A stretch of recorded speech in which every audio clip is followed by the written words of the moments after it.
Oi pessoal, sejam muito bem-vindos a mais um vídeo do canal e hoje eu vou trazer mais um caso misterioso, ou seja, ele ainda não foi solucionado. Então se você gosta desse tipo de conteúdo e desse tipo de informação, já se inscreve para ficar por dentro sempre que sair vídeo novo e também não esquece de deixar o like no final do vídeo se você gostar do conteúdo. No final do vídeo também já me manda lá no meu e-mail que vai estar aparecendo aqui na tela uma história sobrenatural ou bizarra que aconteceu com você, para eu contar lá no TikTok, e também já vai me acompanhar por lá para você ficar de olho e assistir assim que a sua história for postada. Então é isso, eu vou puxar a vinheta e vamos começar o caso de hoje.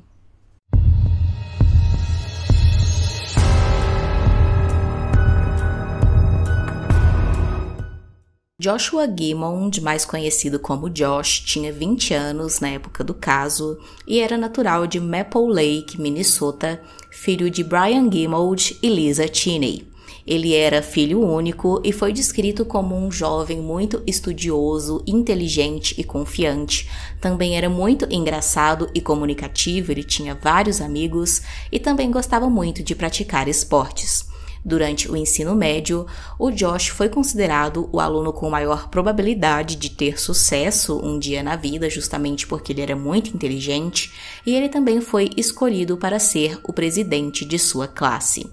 Nessa época do ensino médio, o Josh namorava com uma moça chamada Kate Benson, porém o relacionamento acabou terminando quando eles foram para a faculdade. Eles decidiram encerrar o relacionamento e mantiveram ali apenas uma amizade. Quando começou então a faculdade, o Josh optou por cursar Direito na Universidade de St. John's, em Nova York. Então ele acabou se mudando para lá, passou a viver ali nos dormitórios da faculdade e começou a dividir quarto com um rapaz chamado Nick, que logo se tornou o seu melhor amigo.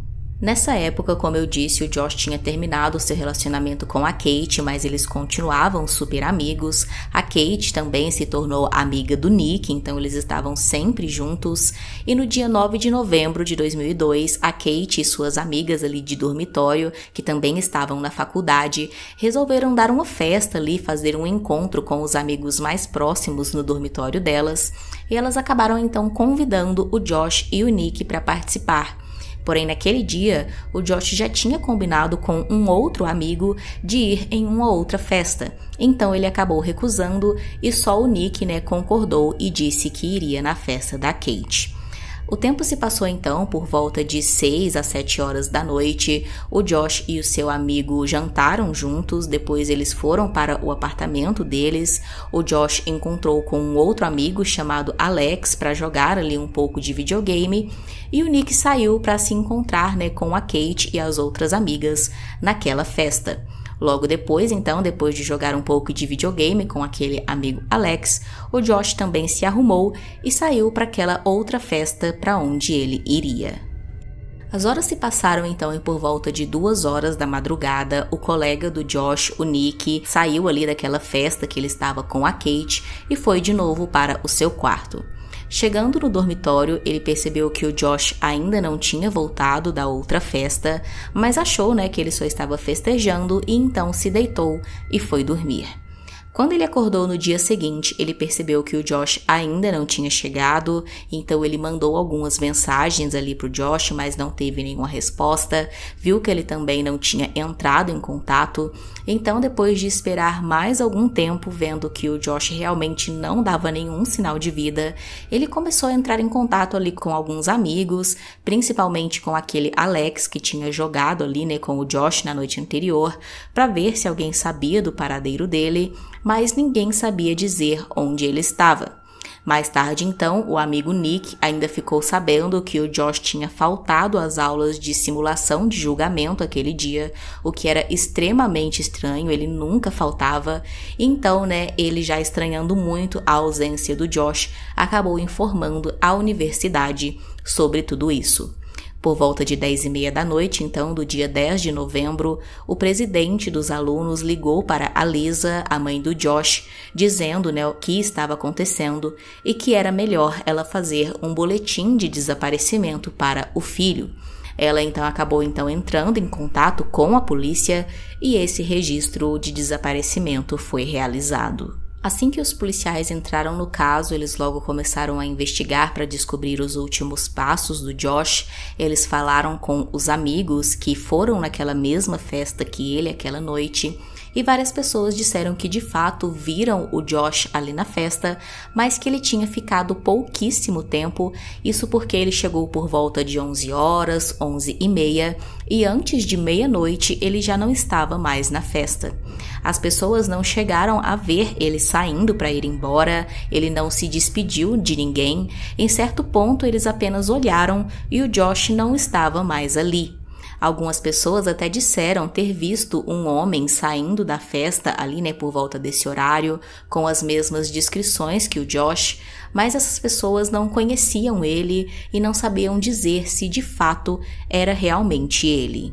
Os policiais também investigaram o dormitório do Josh, viram ali todas as coisas dele, mas eles não encontraram nada suspeito. Ele tinha deixado todos os seus pertences pessoais ali, como se ele fosse só sair mesmo e logo iria retornar, e nada indicava que ele pretendia desaparecer, que foi uma coisa intencional. Então, eles já começaram a ficar extremamente preocupados com o Josh. Na primeira noite de investigação, a polícia realizou uma busca com cães farejadores e, de acordo com os cães, o cheiro do Josh parou perto da Stanf Lake, um lago que ficava entre o dormitório do Josh e o local onde tinha sido aquela festa. Além disso, os policiais também conseguiram encontrar 2 testemunhas, um casal que passava ali pela ponte sob esse rio por volta de 00h15, que disseram ter visto um homem passando pela ponte naquele horário com um moletom com capuz e calças jeans, que batia ali, com a descrição do Josh, e eles disseram que viram esse homem andando, porém eles passaram por ele e quando olharam para trás, o homem já tinha simplesmente desaparecido. Eles disseram que o homem estava sozinho, não tinha mais ninguém com ele e também não tinha nenhum outro carro por perto que pudesse ter justificado esse homem ter desaparecido tão rapidamente, mas eles acabaram seguindo o seu caminho e não voltaram para ver o que tinha acontecido. Diversas equipes de busca foram enviadas então para buscar ali pelo Josh, naquela região. Eles fizeram buscas naquele lago, porém nessa época era inverno e o lago já estava começando a congelar porque as temperaturas eram muito baixas, então logo eles tiveram que suspender as buscas naquele local para continuarem apenas quando o lago se descongelasse. Várias buscas também foram realizadas em toda a área da faculdade, que era uma área muito extensa, mas mais uma vez eles não tiveram nenhum sucesso. No terceiro dia de busca, eles permitiram então que amigos e familiares do Josh começassem a ajudar nas buscas, então ainda mais pessoas estavam envolvidas, porém mais uma vez eles não conseguiram encontrar nenhum sinal do Josh em nenhum lugar. Além do caso do Josh, também tinham outros 2 rapazes que tinham desaparecido ali naquela mesma região próxima à faculdade alguns meses antes, e a polícia chegou a acreditar que todos esses 3 casos pudessem ter alguma ligação entre eles, porque os 3 rapazes desaparecidos tinham mais ou menos as mesmas características e também a mesma idade. Porém, eles acabaram não conseguindo comprovar essa hipótese de que poderia ter alguma ligação entre os casos. O tempo foi se passando então sem que nenhum rastro do Josh fosse encontrado, até que alguns meses depois, os corpos daqueles outros 2 jovens desaparecidos foram encontrados perto do lago ali, daquele mesmo lago, e os policiais acabaram confirmando que realmente os casos não tinham ali nenhuma ligação com o caso do Josh. Quando a primavera chegou, eles retornaram ali, aquelas buscas no lago, buscaram incansavelmente com vários profissionais usando equipamentos de mergulho, porém eles não encontraram também nenhum sinal do Josh. A esse ponto, a família do Josh estava completamente descontente com o rumo que as investigações estavam tomando, então por conta própria eles acabaram conseguindo um sabujo, que é um grande cão de caça, muito conhecido ali, que ajuda muito em vários casos de busca, é uma das raças que é mais indicada para esse tipo de situação. Então esse cão ali, fez o trajeto do Josh. Mais uma vez ele apontou que o Josh tinha ido àquela festa festa, que ele tinha estado também naquela ponte daquele rio, só que depois o cão acabou retornando para o dormitório do Josh, como se ele estivesse, né, passado pela ponte e voltado para o seu quarto.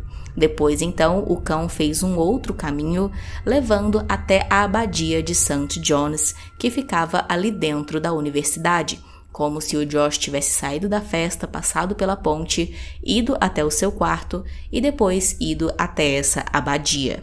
Por ser uma faculdade católica, alguns dos professores ali eram monges, né? Então tinha essa abadia ali dentro. E logo depois do desaparecimento do Josh, começaram a surgir várias denúncias contra esses monges da faculdade por abuso sexual. E logo várias pessoas começaram a acreditar que o caso do Josh poderia, né, ter alguma coisa a ver com isso. As suspeitas das pessoas aumentaram ainda mais quando os policiais tentaram fazer buscas ali naquela abadia que o cão tinha sentido o cheiro do Josh, mas a faculdade acabou não permitindo que essas buscas fossem realizadas. Foi necessário que a polícia conseguisse um mandado para finalmente a universidade abrir ali as portas da abadia e permitir as buscas no local. Mais uma vez, o cão sentiu o cheiro do Josh naquele lugar ali dentro da abadia, mas não conseguiu encontrar nenhuma pista de que ele realmente esteve ali, né, ou também nenhum sinal do corpo dele. Nesse momento, mesmo sem ter encontrado o corpo ou nenhuma prova de onde Josh poderia estar, as autoridades já imaginavam que, infelizmente, provavelmente ele estava sem vida, né? Porque já tinha muito tempo que ele tinha desaparecido. Então, eles já começaram a investigar possíveis suspeitos.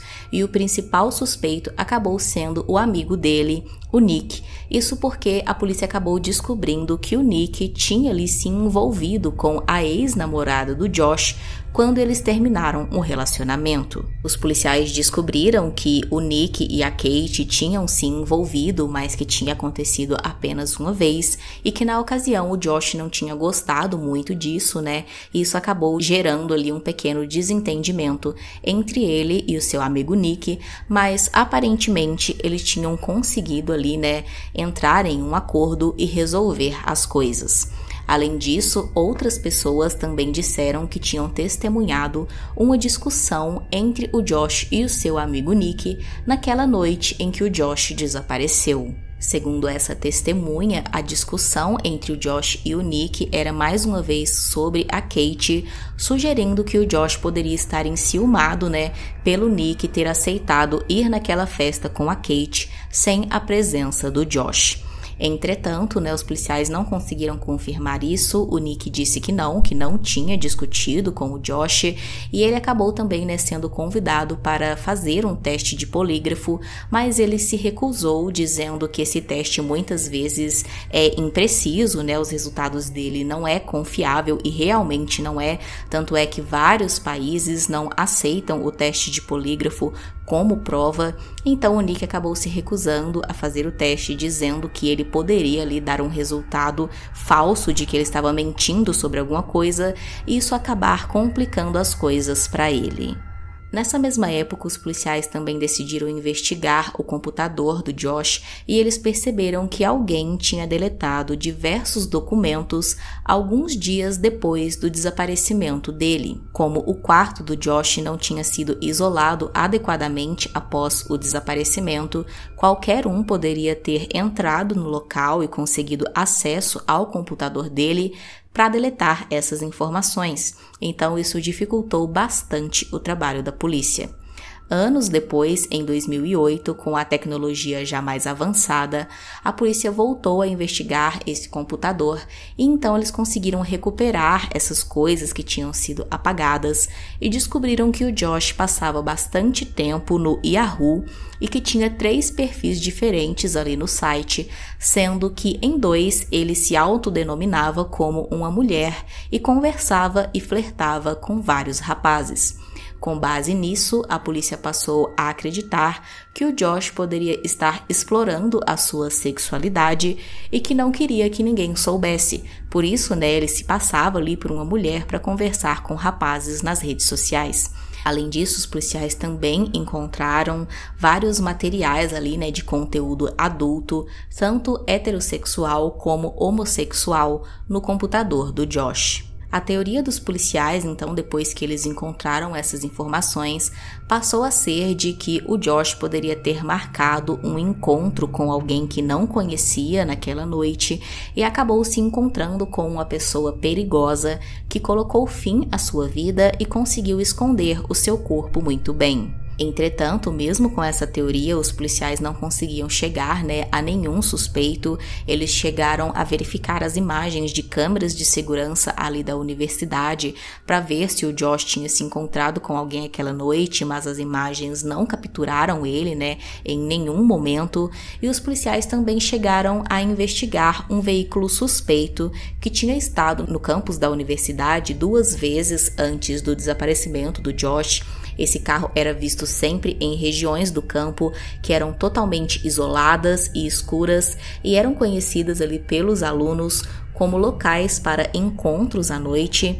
Então, né, eles chegaram a investigar esse carro, tentaram chegar até o dono, mas quando eles finalmente conseguiram descobrir quem era o dono do carro, essa pessoa disse que naquela ocasião ele tinha estado na universidade apenas para deixar um aluno que não conhecia o Josh, não tinha nada a ver com o desaparecimento dele e também não tinha como fornecer o carro para os policiais fazerem investigações ali, né, e análises, porque o carro já não existia mais. Ele tinha sido vendido para um ferro velho e tinha sido completamente amassado e destruído. Os policiais tinham a esperança de conseguir encontrar alguma coisa nesse veículo, isso porque uma dessas vezes em que ele foi visto ali no campus da universidade, segundo o segurança que trabalhava aquela noite, ele disse que se aproximou do veículo e então viu quando um jovem, mais ou menos da mesma idade do Josh, abriu a porta e saiu correndo de dentro do veículo em meio à escuridão, como se não quisesse ser visto, né, ali dentro do carro com outro rapaz. O motorista então questionou, né, o motorista do carro e ele disse aquela mesma história que ele tinha dito para a polícia de que tinha ido ali apenas para deixar um estudante. Essas informações de 2008, então, são as últimas que se tem sobre o caso do Josh. Até hoje, o caso segue em aberto, nenhuma pista sobre o paradeiro dele ou talvez o corpo dele foi encontrado e não dá para dizer ao certo, né, nem mesmo se ele ainda está vivo ou se, infelizmente, ele já faleceu. As principais teorias que se tem sobre o caso são justamente essas que eu citei ao longo do vídeo, de que o amigo dele, o Nick, pode ter alguma coisa a ver por conta de algum desentendimento que eles podem ter tido com relação a Kate, a ex-namorada do Josh, ou talvez o Josh, né, tinha ali algum outro lado na sua sexualidade, talvez ele poderia ser homossexual ou bissexual e não queria expor isso para ninguém, então ele acabava se envolvendo em encontros perigosos com pessoas que ele conhecia online e naquele dia, infelizmente, ele pode ter se encontrado com uma pessoa malvada que fez alguma coisa com ele, né, tirou a sua vida e conseguiu esconder o corpo muito bem, sendo que até hoje, né, nenhum indício, nenhuma prova, nenhum mínimo sinal foi encontrado. Também é um mistério essa questão de quem apagou aquelas coisas no computador do Josh. Muitas pessoas, mais uma vez, desconfiam do seu amigo Nick, afinal de contas, eles dividiam o quarto e ele poderia ter acesso livremente ao computador, né? Mas, como eu disse antes, a cena ali do quarto, né, também não foi isolada logo após o desaparecimento e qualquer outra pessoa também poderia ter conseguido entrar ali, ter acesso a esse computador e apagar essas informações. Não fica claro por que alguém iria querer apagar, né, aquelas informações, a não ser que fosse justamente uma pessoa que estivesse conversando com o Josh online e não queria ser descoberta, então entrou ali e apagou todos os dados que poderiam ligar ela ao desaparecimento do Josh. Deixe aqui nos comentários qual a sua opinião sobre esse caso, se você já conhecia e se não, se achou interessante conhecer. Também deixe aqui usando a hashtag sugestão um caso que você acha que seria interessante eu trazer para o canal. Se inscreve se não for inscrito, deixa o like e também já me manda lá a sua história sobrenatural ou bizarra pelo e-mail para eu contar no TikTok. E é isso, a gente se vê no próximo vídeo.